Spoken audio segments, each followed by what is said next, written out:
আনিসুর রহমান জিকো বাংলাদেশ ফুটবলের গোলবারের নিচে গোলকিপার হিসেবে সবচেয়ে আস্থার প্রতীকের নাম, সবচেয়ে পরিচিত নাম, সবচেয়ে পছন্দের নাম, তবে সাথে একটা আক্ষেপের নামও। কিন্তু রিসেন্ট টাইমে তিনি দেখা যাচ্ছে বসুন্ধরা কিংসের জার্সিতে অধিনায়কত্ব করছেন এবং পারফর্ম করছেন, তিনি ফুটবলে ফিরছেন। এটা বাংলাদেশ ফুটবলের জন্য কত বড় সুসংবাদ এটা আমি কল্পনাই করতে পারছি। মোটামুটি সবার ধারণা আছে এই ব্যাপারে যে তিনি যদি ব্যাক করেন বাংলাদেশ জাতীয় দলে, তাহলে বাংলাদেশ দলটা কি এরকম একটা ব্যালেন্স টিম হবে। কারণ একটা লম্বা সময় ধরে দেখতেছি এই যে এশিয়া কাপ থেকে শুরু করে হামজা সমিত আসার পর থেকে কিংবা আগে থেকে বাংলাদেশ জাতীয় দলের গোলবারের নিচে গোলকিপারের বিশাল একটা সমস্যা থেকে যাচ্ছেন। অপশনই নেই গোলকিপারের। কারণ হচ্ছে মিতুল মার্মা আছেন, তিনি মাঝে মাঝে খুব ছন্দ হারিয়ে ফেলেন, খুব খারাপ পারফর্ম করতে থাকেন এবং ম্যাচ হারিয়ে দেওয়ার মতো ভুল করে ফেলেন। শ্রাবণকে আস্থা করতে পারছে না মানুষ, তো গোলকিপারের কোনো অপশনই নেই। বাংলাদেশ ফুটবল হামজা সমিত আসার আগে যখন পুরো দল খারাপ খেলতো, তখন ওই একটা ফুটবলার স্রোতের বিপরীতে পারফর্ম করে যেতেন সবসময়, সেটা হচ্ছে আনিসুর রহমান জিকো। সেই আনিসুর রহমান জিকো এখন আস্তে আস্তে ধীরে ধীরে ফুটবলে ফিরছেন। কিভাবে ফিরছেন? এই যে বসুন্ধরা কিংসের তিনি শেষ 7টা ম্যাচ খেলেছেন, 7টা ম্যাচের মধ্যে তিনি 4টা ক্লিন শিট করেছেন এবং গোল কনসিড করেছেন 4টা অথবা 5টা হতে পারে। এর মধ্যে একটা ছিল পেনাল্টি, আবাহনীর বিপক্ষে একটা পেনাল্টি ছিল।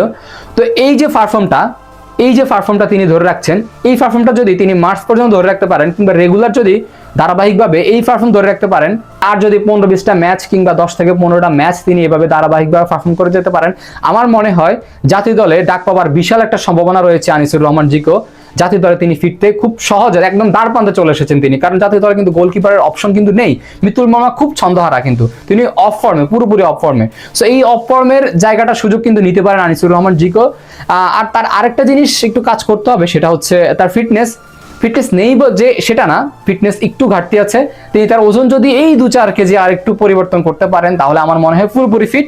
এখন আমরা জাতীয় দলের জন্য তিনি পুরোপুরি ফিট হয়ে যাবেন।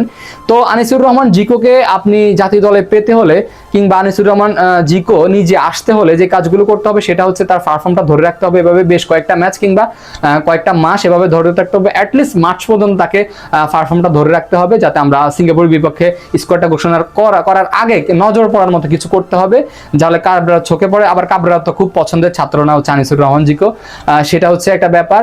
সো আমার মনে হয় আনিসুর রহমান জিকোর বাংলাদেশ দলে সুযোগ পাওয়ার মতো একটা প্রবল সম্ভাবনা রয়েছে যদি তিনি এভাবে পারফর্ম করতে পারেন। আর 10 থেকে 15টা কিংবা কয়েকটা মাস, 2-4 মাস এভাবে পারফর্ম করে যেতে পারেন। আনিসুর রহমান জিকো ফিরলে হবে কি, বাংলাদেশ টিমে যে ব্যালেন্সটা আসবে সেটা আসলে অসাধারণ হবে। কারণ ডিফেন্স লাইনে আমরা দেখতে পাচ্ছি যে সেন্টার ব্যাক তো দুজন আমাদের আছেন, তারেক কাজী, তবু বর্মন। রাইট ব্যাকে বিশ্বনাথ ঘোষ ফিরতেছেন, সেটা নিয়ে ভিডিও বানিয়েছিলাম আমি। এবং লেফট ব্যাকে হচ্ছে আমাদের জায়ন আহমেদ আছে। মিডফিল্ডে হামজা চৌমিত, কিউবের মতো ফুটবলার আছেন। আক্রমণ ভাগের ফুটবলার আমরা শুনছি আসবে বা আসবে, সেটা আসুক। কিন্তু গোলবারে যে সমস্যাটার কারণে বারবার আমরা এশিয়া কাপের অনেকগুলো ম্যাচেই ভুগেছি বা গোলবার থেকে খুব একটা ভালো পারফর্ম পাচ্ছে না, সেই আস্থার প্রতীক পুরো এশিয়ার সেরা গোলকিপার যদি আবার হয়ে যান। আপনি কি জানেন যে আমাদের এশিয়ার সেরা ফুটবলার হয়েছিলেন, সেরা গোলকিপার হয়েছিলেন আনিসুর রহমান জিকো? হ্যাঁ, আনিসুর রহমান জিকো এশিয়ার সেরা ফুটবলার হয়েছিলেন, এশিয়ার সেরা গোলকিপার হয়েছিলেন। সো সেই গোলকিপার যদি এখন আবার তার ছন্দে ফিরে আসেন, তার পারফর্মে ফিরে আসেন, বাংলাদেশের জাতীয় দল লাল সবুজের জার্সি গায়ে আস্থার প্রতীক হন আবারও, তাহলে আমার মনে হয় বাংলাদেশের টিমের মধ্যে দুর্দান্ত এক ব্যালেন্স তৈরি হবে। এবং আমরা সবাই চাই আনিসুর রহমান জিকোকে জাতীয় দলের ফিরতে। যেই পারফরমেন্স, এই পারফরমেন্স আমার মনে হয় অন্য গোলকিপার থেকে তিনি এখনই বেস্ট।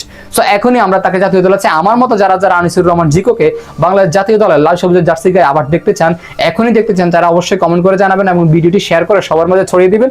কারণ আমাদের আর কোনো অপশন নেই গোলকিপারের। আমরা এভাবে গোলকিপারের যদি আস্থার প্রতীক না বানাতে পারি, গোলকিপার থেকে এভাবে হতাশ হয়ে পারবা, তাহলে আমরা হামজা সমিতরা হতাশই হবে, ম্যাচের পর ম্যাচ হারবো, জিততে পারবো না। আনিসুর রহমান জিকো আমার মনে হয় এখনই বাংলাদেশের বেস্ট অপশন গোলকিপারের জন্য। আর তিনি যেভাবে ধারাবাহিকভাবে বসুন্ধরা কিংসের প্রতিনিধিত্ব করছেন, তিনি হচ্ছে ক্যাপ্টেন্সি করতেছেন, তিনি যেভাবে ক্লিন শিট থেকে শুরু করে কম গোল কনসিড করছেন, এগুলো হচ্ছে দুর্দান্ত ফর্মের একটা লক্ষণ।